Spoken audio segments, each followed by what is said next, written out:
Hey, I want to start. I have to talk about two things. The first thing is this mineral mist, but I Yeah. call it like my electric serum. Okay. And the second thing I have to talk about is vitamin C because everyone's asking me. Okay, so hang on. Before you do that, I got to Okay. tell you something. Okay. Your skin looks amazing. I know. It looks so amazing. And I know you're not just saying it. I'm not just saying it. I'm not. My skin looks amazing. I know. Listen, let me tell you something. Look. I see. I'm just, I can tell. And I've seen it before. I know that look. Let me tell you something. When you use True Treatments right away, you'll see you're doing something that you're dealing with something different, right? And you'll notice. But the real cool thing is the results accrue over time. Everybody wants a quick result, and you will get a quick result. But what people need to understand is it gets better and better and better over time because the nutrients function like a reservoir, or your skin, I should say, functions like a reservoir for the nutrients. They're stored in there. So over the course of time, the tissue becomes loaded with nutrients, and the results get better and better. And this is very important for consumers because you'll see the results quickly, but what you want to understand is they get better and better over time. And I'm saying this, I've seen it so many times, and I can tell there's a glow, there's a look to the skin that's the look of health. That's the look people imitate with makeup. They simulate Right. because they don't know how to do it, and it's because our notions of skincare, of topical skincare, are anachronistic. They're from a time gone by. They're your grandmother's skincare. And what we're doing here is we're addressing parts of the skin that the skincare, when the modern skincare business was born, nobody knew about, which is the cellular and molecular nature of the tissue. Skincare has become about an experience because nobody knew how to make a difference on the skin. And to this day, they really don't, although if they did the research, they would know. Because, it's in you have to extrapolate and read between the lines a little bit, and that's kind of what I do. Nobody literally says electrons are going to make your skin better, but if you read between the lines, you understand how energy is produced in cells and how healthy tissue is a function of energy, ultimately. A healthy body is a function of energy, and the goal of the body, the number one priority for the body is to obtain energy. Nothing else matters. It's all about obtaining energy. What we're doing is we're facilitating that. We're making it easier for the body to obtain energy at the level of the cell. When skincare was born, and the skincare we use today is really a derivative of the 19th century skincare that Helena Rubinstein developed with creams and lotions and serums and your grandmother's skincare. She had no idea about even cells, let alone mitochondria, let alone electron transport, let alone how you energize the cell. And so what we're doing is we're bringing skincare here into the 21st century with a logic that every biochemist understands. And I was teasing Habib yesterday. We were texting back and forth, and I was saying, epidemiology is BS. And I said that a little bit for a fact, but it's true. Epidemiology is the science of statistics and subjective judgments and interpretations. Biochemistry is not BS. Biochemistry is real. So if you can manipulate biochemistry, if you can work with biochemistry, if you can work with the hard sciences, the biological sciences, not only do you not need epidemiology, but you can really get some effects. You can really you can conduct business at the level of the cell. Everybody's working epidemiologically. Oh, this thing will reduce your wrinkles by 25%, and we had 10 people who saw a 5% improvement, and they said that, oh, their skin looked better. We're not interested in that. We're interested in upregulation of the cell at the level of the subcellular structures that generate energy, i.e. the mitochondria, and that's what this is all about. And you get results. And that, all the theory is great. I love theory. I'm all about theory. But at the end of the day, the proof of the pudding is in the eating. It's what does your skin look like? What's happening to your skin? And there you go. Look in the mirror. Why did this get lifted just slightly? I can't really see. You're saying the muscle? Right, yes. Is it in the muscle? Energy. If it is, I can't really. It's hard for me to see. It's so slight. It's so slight, but it's in the muscle. I have. Okay, keep going. It's in the muscle. You have muscles. Your face has muscles.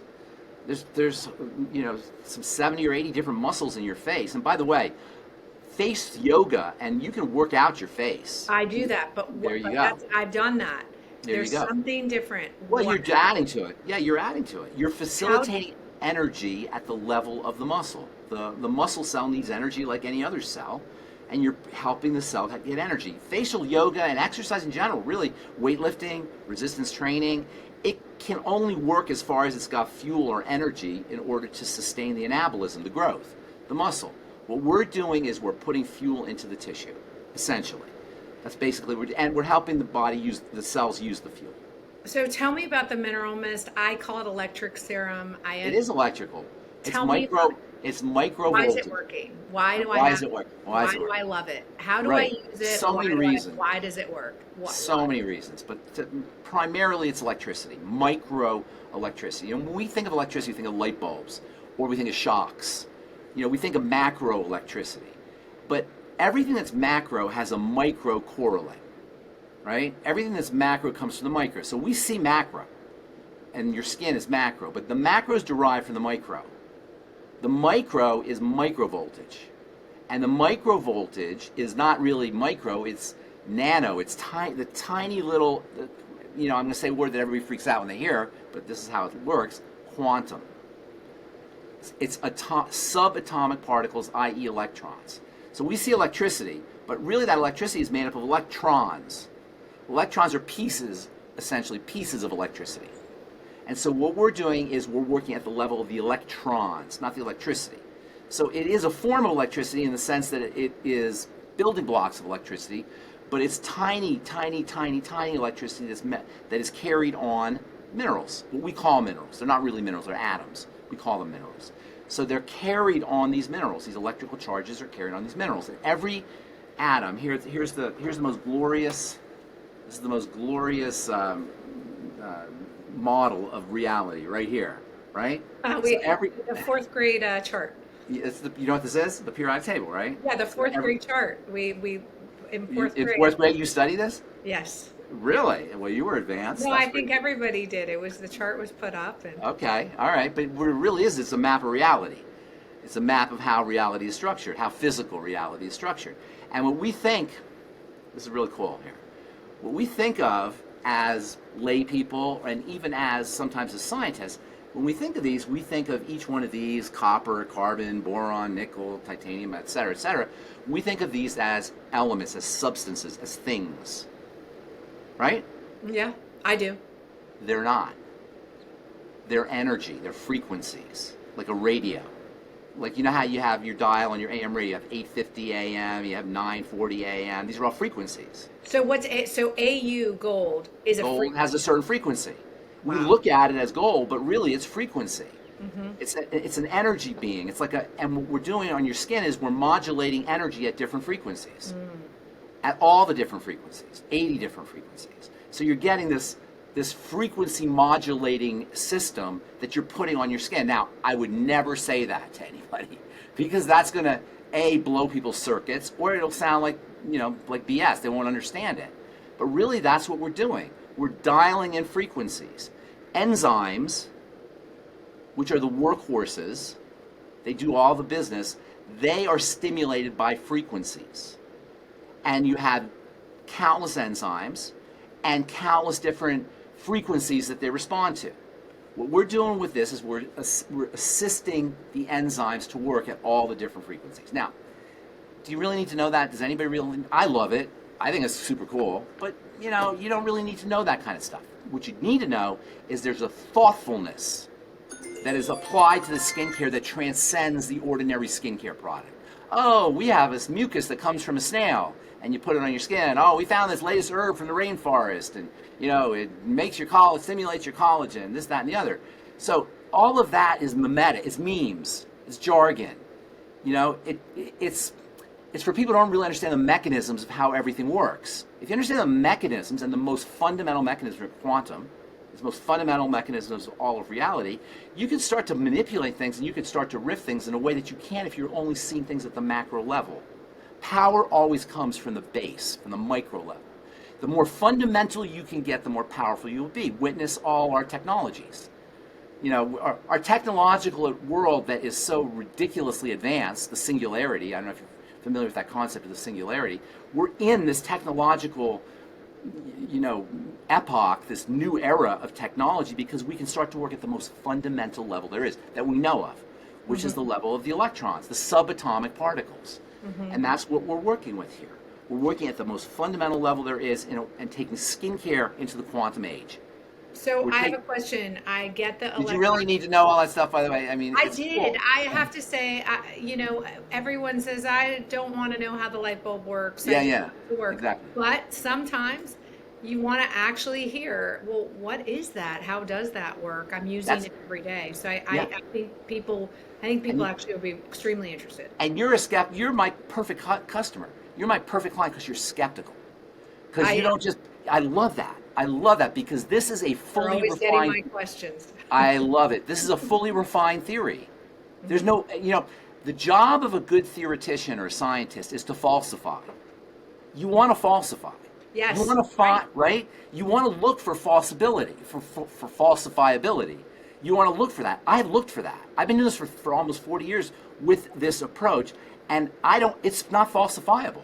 There's no holes in it. So anything you ask me, I can answer even to the most tiniest level, which is the subatomic particle level. I don't think personally, I just taught a class for estheticians. I teach classes for estheticians, student estheticians to be, and estheticians. Sometimes they want to know this stuff, but for the most part, nobody cares. What's my skin going to look like? Is it going to help my wrinkles? Is it going to help my skin look healthier? And bottom line here is we're not working with your wrinkles, Jackie. We're not working with your fine lines. We're not working with your muscles. We're working with the health of the tissue. Well, I have to ask you something. This is the only Did you place get what I said, though? This is a health issue. the health of the tissue, The right? health of the issue. I completely understand coming Yes. at it from a health perspective. I have not seen the electric mist anywhere. I know you're calling it mineral mist. I'm calling it electric serum because it feels like a serum because it is so weighty to me, meaning it's Yeah. very meaningful. I love what you just said. And you're always stressing it. Yes, I've seen C serum places, although I know yours is different, but what is it about this electrical The serum? weightiness. I love what you just said, how it's weighty. That's a cool word. I'm going to remember that. So Okay. when you say weighty, you mean substantive. Yes, I do. Yes, I get that. So cool. But it's There true. yeah, but let me tell you why. It's great that you assess that you notice that. The ions, which is what we're talking about, charged particles, structure the water. The liquid has a crystalline structure. So it's no ordinary bulk liquid, which is chaotic. What's the difference between a light bulb and a laser? Coherency. Right? With a laser, you can do all. I don't know Well, the difference. you know what a laser is, right? Yeah, Obviously. I know what a mean, laser is, Okay, yes. so a light bulb, you can't cut with a light bulb. You Right. can't run your CD with a light bulb.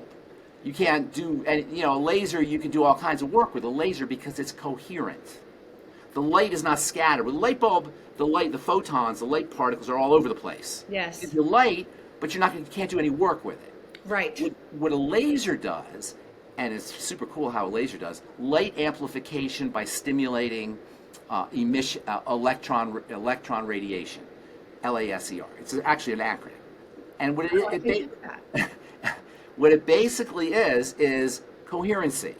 It takes photons that are scattered out in your incandescent light bulb and makes them coherent, organized. Coherency gives you properties that incoherency does not have. On every level, in an organization, coherency gives you properties that incoherency doesn't have. One of the problems with my marketing is it's incoherent. What Habib's been doing for me is making it coherent. With coherency, you get work. So what we're doing here is we're creating coherency in the water, in the liquid phase of the mist. And that structures and organizes the water, and it makes the water a solid, in essence. It's not really a solid, but the coherency gives it a structure. It's actually called structured water. And one of the jobs of ions in biological systems is to structure water. The water in your body and in cells is not tap water. It's not bulk water. It's not the kind of water you drink. It's an organized water, and the organization occurs via the actions of ions as well as polysaccharides. There's various things, collagen. There's various solids in the body that structure the water through electromagnetic interactions. So you get a crystalline water. This crystalline water functions as a unit.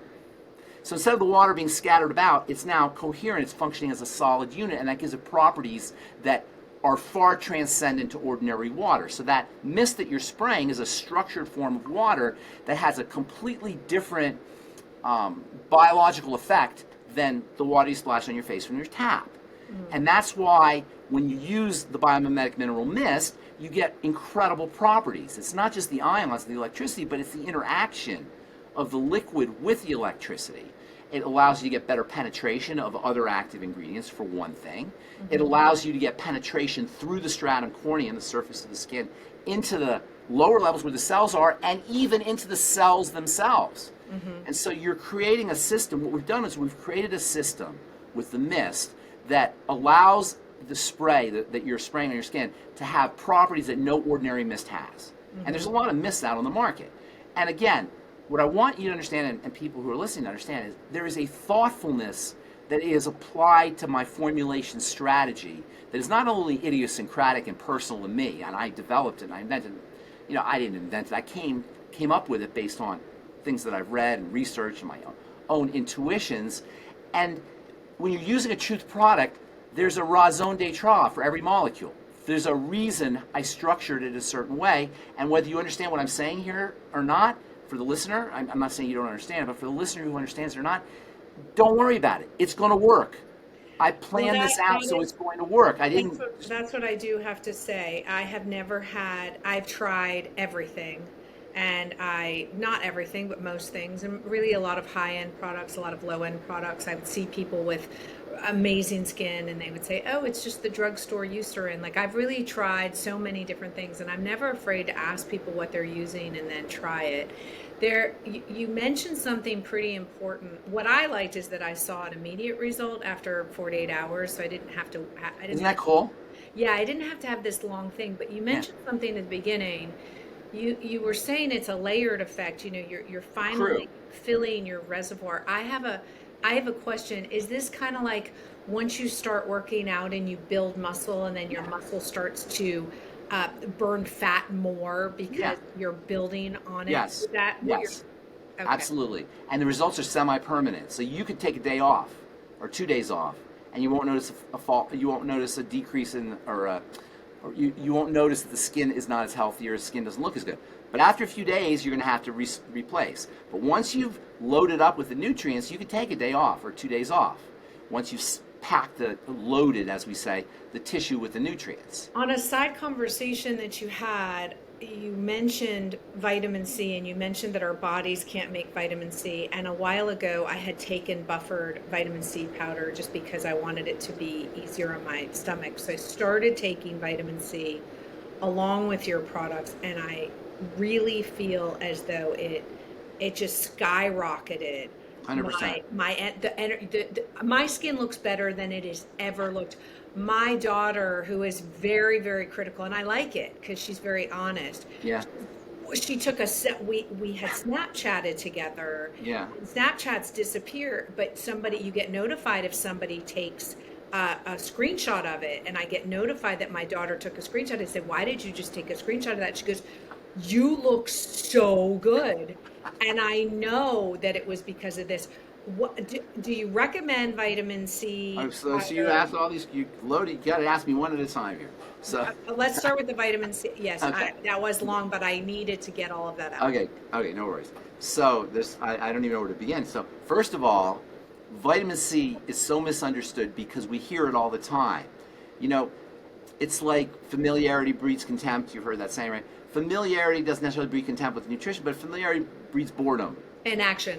Yeah, you don't want to have vitamin C. Yeah, vitamin C. I have an orange, ate an orange, I have a multivitamin. We don't appreciate the significance of this vitamin.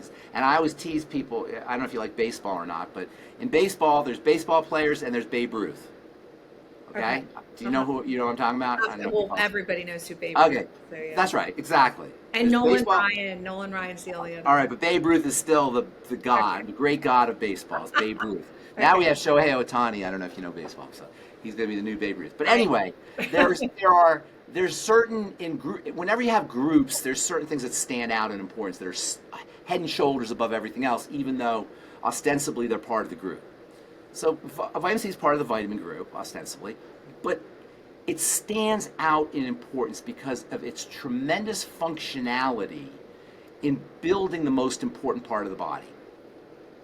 Without vitamin C, you fall apart. Your body falls apart. The disease is caused by vitamin C deficiency everybody knows, which is why. Scurvy. Right, everybody knows that. Yeah. It's scurvy pirates, and it used to be sailors used to get it because sailors would travel with just canned meat. Before they really knew about vitamins, they'd have canned foods and biscuits, and they didn't really eat any fresh fruits and vegetables. The Chinese actually did, and they didn't get scurvy, by the way. But the Europeans, when they were sailing, they really were limited because they couldn't sail very far because everybody would die. Literally like 90% of a ship's sailors would die on the trip because they weren't getting the fresh fruits. And there was a British admiral who noticed that when the sailors got off the ships and went to Malaysia and the tropics and they started eating the mangoes and the kiwis, their scurvy would go away. And so that's when they kind of start to figure out, hey, there's something in citrus fruits and fruits that are curing scurvy, and the British started to give their sailors limes. And they became a great naval empire because they could sail long distances without getting scurvy because they were eating limes. Wow. Right? And they call limeys. To this day, we call them limeys. The British are called limeys. And that's where it is derived from. So vitamin C does so many different things. But one of its most important thing it does is it's the key element in building the body's most important connecting substance.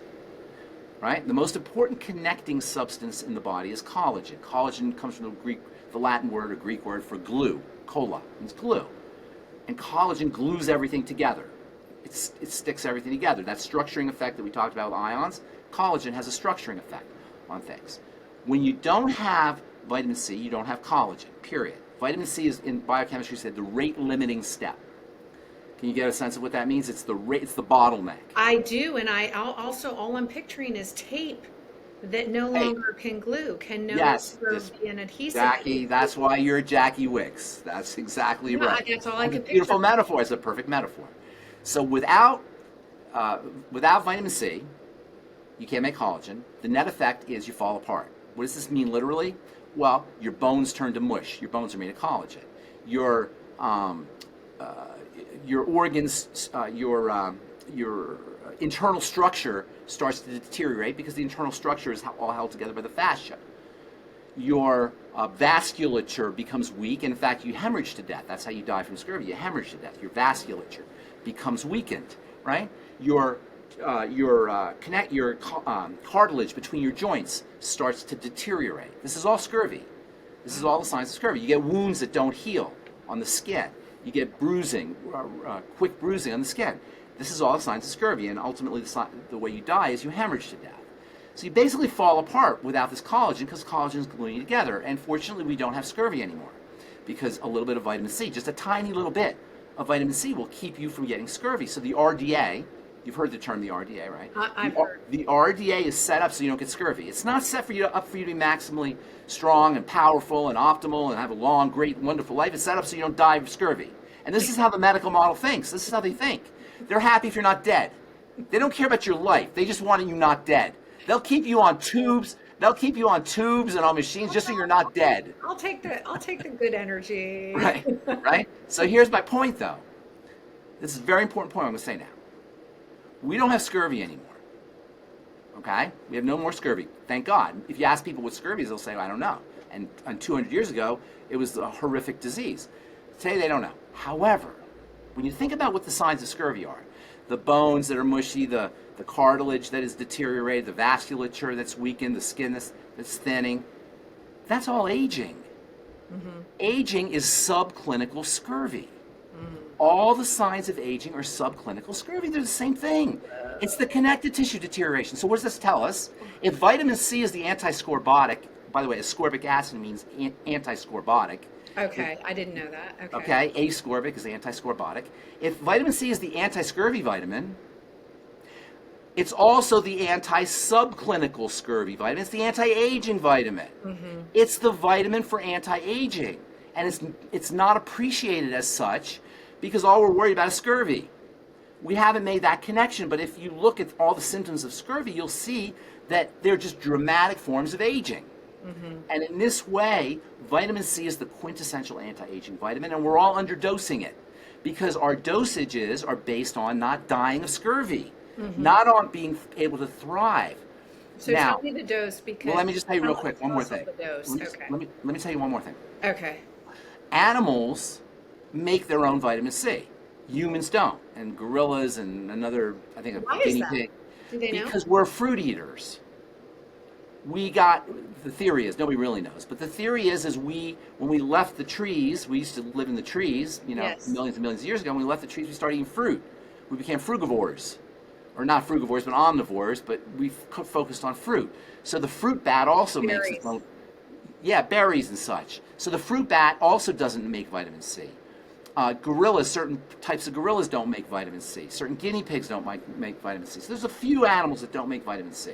But the vast majority, squirrels and cats and dogs, they all make vitamin C, right? We just lost the ability to do it. And like I say, nobody's sure, but the theory is that we ate fruit and we managed to obtain vitamin C from fruits. The body didn't need to make it. And that's the theory. I don't know that nobody knows for sure. But the point I'm making is when an animal is under stress, it makes more vitamin C. If you stress a billy goat, it will make more vitamin C. And vitamin C is largely an adrenal. It's in the adrenal glands. It's a stress management. I call vitamin C, check this out. Vitamin C dies to give us life.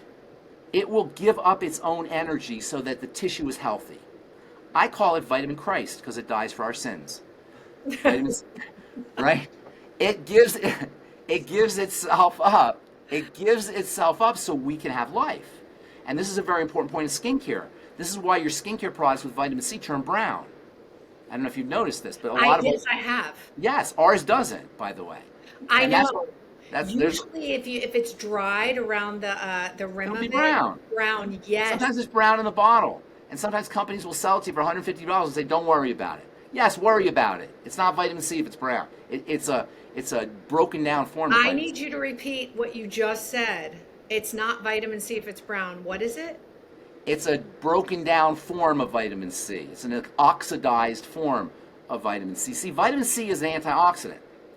Antioxidants become pro-oxidants when they give up their energy, and that's a whole other story if you want to talk about oxidation. And we're going down these rabbit holes. I want to really want to This emphasize one, yeah, the dose, the C, okay, the yes. dough, but I really want to emphasize it's an anti-stress vitamin. Yes. It helps the body deal with stress, and when an animal is under stress, it makes more vitamin C. So the more stress you're under, the more vitamin C you need. And hello, We can't make it. and we can't make it. Exactly. And the dose for vitamin C, the RDA for vitamin C, is pathetic. It's 60 to 100 milligrams. You need 10 times that much, at least, probably 20 times or 30 times that much. Linus Pauling took 10,000 milligrams of vitamin C. And the medical folks, they're not buying it because they're only interested in keeping you not dying. They don't understand the idea of thrival, of optimal doses. And because vitamin C is non-toxic, you can inject 50 grams of it right in your blood. It's completely non-toxic. To have a molecule that is this powerful, this multifunctional, this important, this life-saving, and non-toxic, you don't have to worry about the dose, is beyond belief. It's miraculous. People sometimes ask me why you're a pharmacist, Ben, why are you talking about nutrition? Because nutrition is what drugs dream they could be. When a prednisone goes to bed at night, it dreams it was vitamin C. Because that's its fantasy. So back to your story. Yeah, sorry, you said a couple things. I just want to make sure we don't forget. You said Linus Pauling would take 10,000 milligrams. How many milligrams do you take a day? Personally, I take 3 to 4 grams a day. If I'm feeling like I'm getting a cold and getting sick, then I'll take more. 3 to 4 grams. So 3 to 4 grams. 3 to 4 grams a day. 3,000. Divided doses, though. What vitamin C can do for some people, it's very hygroscopic. It absorbs water. In chemistry, you say hygroscopic. It absorbs water. So if you take too much vitamin C, it can pull water into your intestine. You get bloated. You get diarrhea, crampy. So you want to adjust the dose so you don't have any digestive health issues. And divided doses are always best because your body will excrete. You'll urinate out. So if you try to take a whole bunch all at once, number one, you'll urinate a lot of it out. Your body won't use it all, and you'll waste some of that vitamin C. Number two, you may run into some GI problems, some intestinal problems. So it's good to spread out. It's always good, just as a general rule. For people who like the exact, you're taking 3. That's me. I always feel comfortable with that. That's me. Everybody has to dose themselves accordingly to their own. And so if someone wanted exact, right, and said tomorrow they wanted to start taking 3 grams of C, let's just say they did. Gram 3 times a day. with 3 times a day, right? Like right before Yeah, breakfast, that's before the lunch. best way But to I answer it. wanna make sure that we And reiterate. the more water you're drinking, let me just say this real quick. The Yeah, more, everybody's drinking water these days out of bottles and such. yeah, You're going to urinate out your vitamin C as well as your B complex, which I know you're enjoying the B complex now, as yes. well as your electrolytes. So And you that's want to do another. as little water as possible. No, no, A no. lot of I'm water. saying the more water you drink, Yes. you're drinking half a gallon of water. A lot of people are drinking a lot of water. The Yeah. more critical supplementing with water soluble nutrients becomes. Oh, okay. Right? You're Okay. urinating out. Yes. So if but again, you said you can't take a toxic amount of seed. No, Like no, even if you decided to no, take 5 grams, no. whatever. Err on this. What's the minimum? What do you think is the minimum for a 130 You know, pound woman? you can't say that. Okay. Everybody's going to be different. The amount of stress you're under is going Yes. to have an impact. The amount of exercise you're doing, the amount of water you're drinking. It's really difficult to say. But a good start, if I had to start somewhere, I would start with a gram, 3 times a day, 2 or 3 times a day. That's Oh, what you I would would. start with 3 grams, I would 3 start with one. I would start with 1 gram twice a day to 3 times a day, somewhere in there. I've started to do 3 a day. If I And don't remember, I do 2 in the morning and then I just don't remember because there are times I'm gonna get, I have one really steadfast routine. I always stick to it. I always do 1 to 2 grams in the morning right now, no matter what. err on the side of extra. It's good. It's good with the non-toxic water-soluble nutrients, the B complex, electrolytes, vitamin C. To err on the side of extra. That's my philosophy. Is So err on the side of extra. I There's a don't, phenomena. go ahead. Let me say this real quick. There's a phenomenon. I utilize this in skincare, in chemistry, called driving, pushing. There's a theory, not a theory, but a law in chemistry called Fick's law, Fickes, named after a guy named Fick's, named Fick, Fickes, that says that it's called the law of diffusion. That says things go from where there's a lot to where there's a little. Things diffuse. So if you have a membrane here, like a line, imagine a line here, a boundary, here a wall here, and you have a lot here and a little here, things are going to flow from where there's a lot to where there's a little across the membrane. They go this way. It's because they want to eat. Nature always wants things to be in balance. So if there's a ton of stuff here, but there's only little stuff here, it'll go this way. It won't go the other way. It's called the law of diffusion. So when you take a lot of substances, or when you load up your skincare products with lots of active ingredients, you're leveraging this law of diffusion. You're pushing, you're driving things from where there's a lot to where there's a little, which is why when I'm formulating skincare products, I always put lots and lots and lots of active material. So our transdermal C serum is almost 80% vitamin C, because I want to leverage this pushing effect, this driving effect. Does that make sense, how I explain that? It does. And I just want to jump to something just really quick because so many of us have been really sick.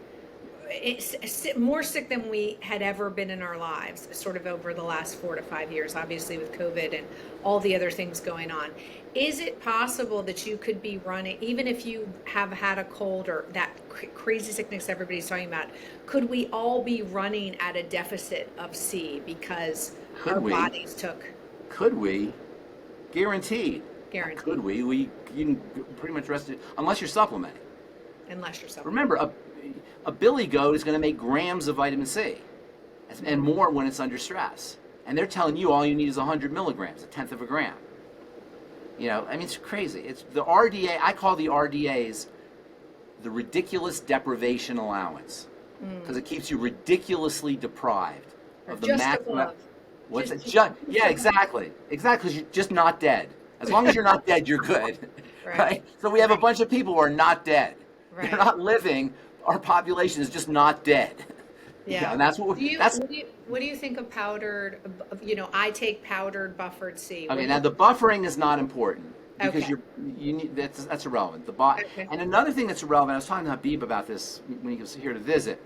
There's this myth going around that vitamin C is not really a vitamin, and you hear some alternative practitioners saying you need to have the whole thing, the whole food, because there's things in foods that are part of the vitamin C. They call them flavonoids. You probably heard that term. I have. Okay, and that's not true. The flavonoids in fruits, and by the way, food is always better than supplements in terms of getting the cofactors. Because nature has, we focus on the nutrients because it's the nutrients that cure the diseases, but nature supports the nutrients. makes them better, easier for the body to handle. So food is always your best choice, but the problem is if you want super high doses, you have to eat pounds and pounds and pounds of oranges or kiwi fruit or whatever it is you're eating. You can't really eat that much food to get the kind of doses that will give you maximum performance. Yes. So food is always best. Nonetheless, at the level of the cell, it is the ascorbate, the vitamin C molecule, that's going to get transported. There's actually a transporter, a vitamin C transporter that will transport the vitamin C, that will carry the vitamin C essentially into the cell, and that transporter is a vitamin C transporter. And so what we're talking about here is flooding the body with vitamin C so you can just pound the vitamin C to where the cell is. What we're looking to do is we're looking for the cell to feel like everything is wonderful in the world. It's summertime. I can build. I can make. I have abundant energy. We want the cell to feel wealthy.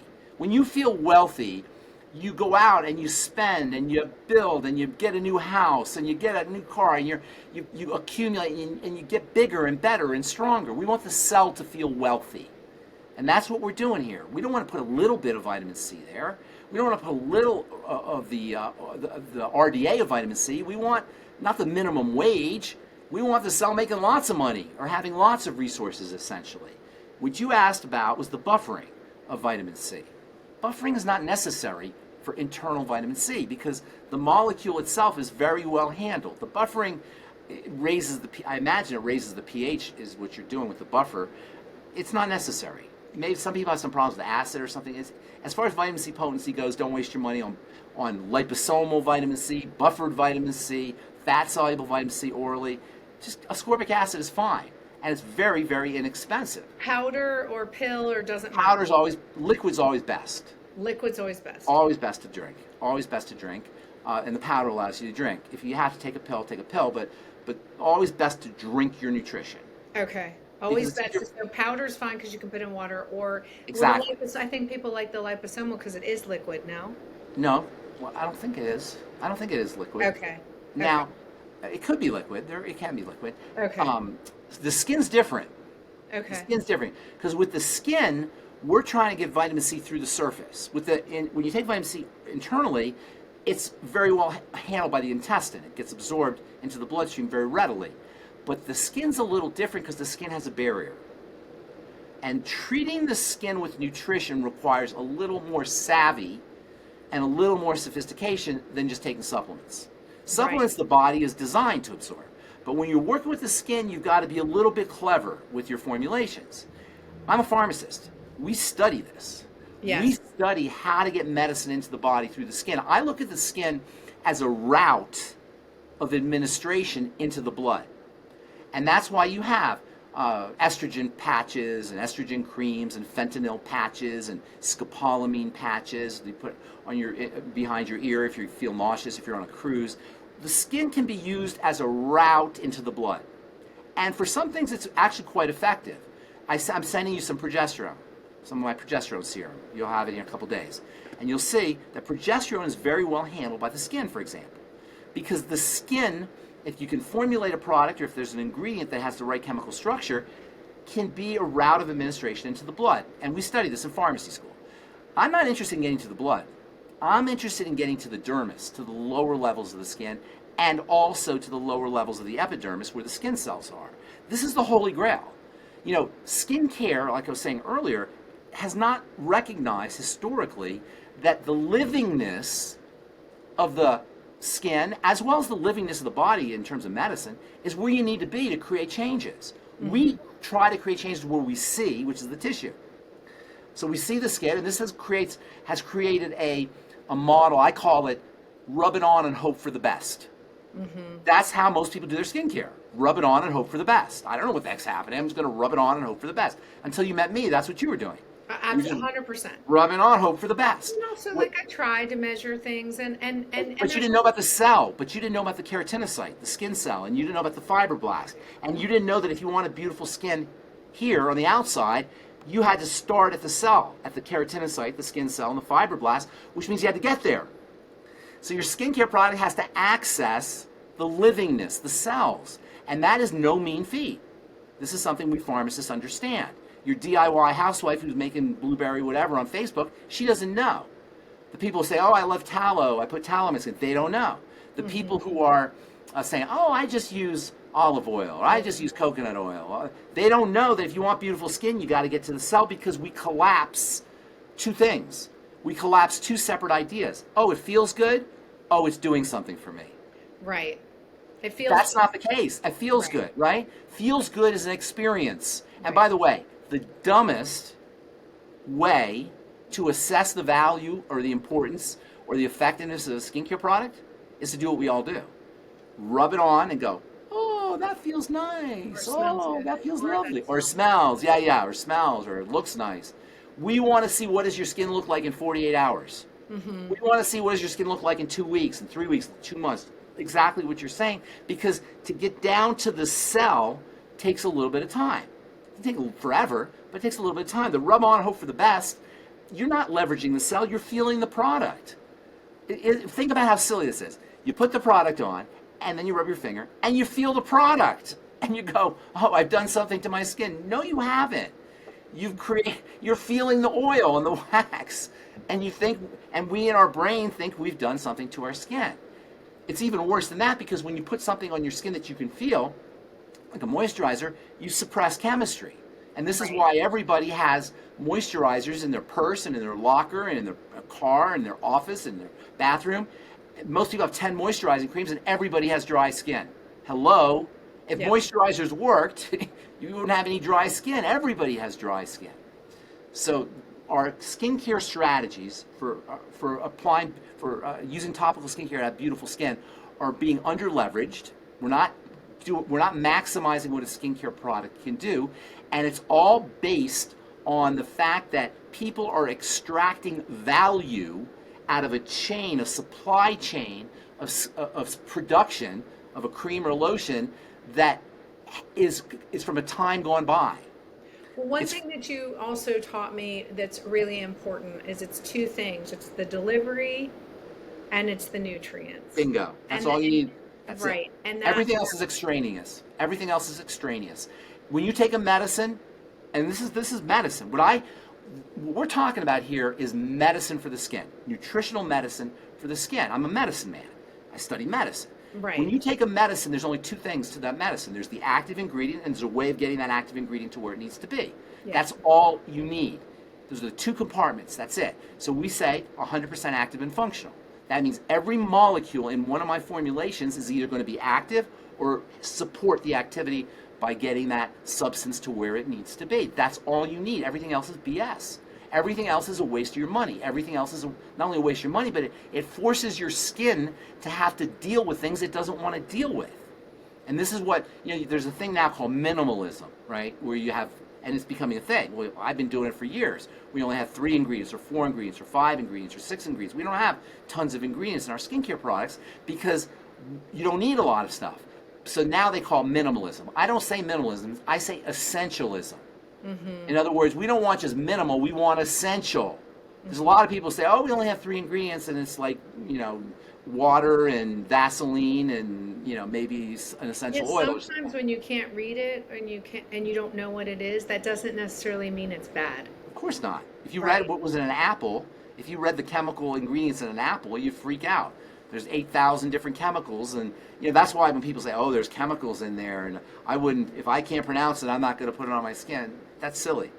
You want to be strategic. If you don't know. That was a very popular narrative. If you can't pronounce it, that's idiotic. It means it's bad. Just because you can't pronounce it means you can't read. That's what it means. Or just because it's unfamiliar doesn't. Or it's unfamiliar, exactly. Negative or positive. Exactly. Find out what it is. Have that curiosity. Yes, and that doesn't. And by the way, the skin does not absorb everything you put on it. That's another silly meme. Oh, your skin puts everything. It's very tricky to get the skin to absorb, in fact, and that's the whole art form of formulation. Interesting. Right? Oh, everything you put in your skin. No, that's not how it works. No, it's your skin has a barrier. That's the whole point of the barrier.